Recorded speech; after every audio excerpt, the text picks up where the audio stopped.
రాష్ట్ర వ్యాప్తంగా సామాజిక పింఛన్లపై ప్రభుత్వం వేటువేస్తోంది. తెలుగుదేశం కూటమి ప్రభుత్వం అధికారంలోకి వచ్చిన తరువాత సామాజిక పింఛన్లను పెంచిన సంగతి తెలిసిందే. అయితే కుడి చేత్తో పెంచి ఎడమ చేత్తో ప్రభుత్వం కోత పెడుతోందన్న ఆరోపణలు వస్తున్నాయి. అనర్హుల ఏరివేత పేరిట ఈ ప్రక్రియ సాగుతోందన్నది ప్రధాన విమర్శ. తాజాగా న్యూస్ మినిట్ వెబ్సైట్ రాష్ట్రంలో కూటమి ప్రభుత్వం అధికారంలోకి వచ్చిన తరువాత గత 6 నెలల కాలంలో 1,60,000 పింఛన్లపై వేటు పడినట్లు ఒక కథనాన్ని ప్రచురించింది.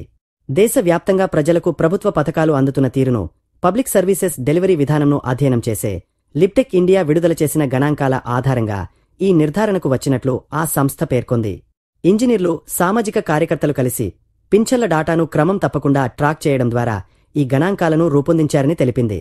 ఈ కథనం ప్రకారం 2024 జూన్ నెలలో రాష్ట్రంలో 65.5 లక్షల సామాజిక పింఛన్లు పంపిణీ అవుతుండగా డిసెంబర్ నెలాఖరుకు ఆ సంఖ్య 63,92,702కు తగ్గింది.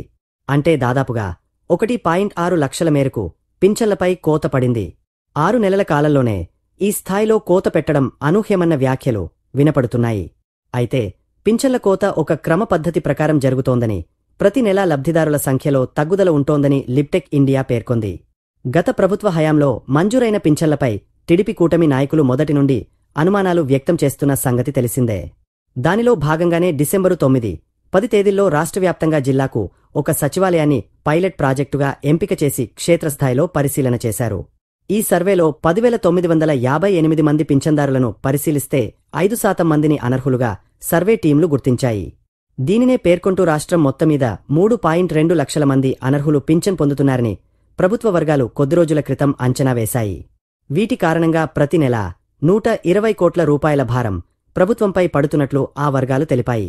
ఈ నేపథ్యంలో పింఛన్ల సంఖ్య తగ్గుతుండటం గమనార్హం.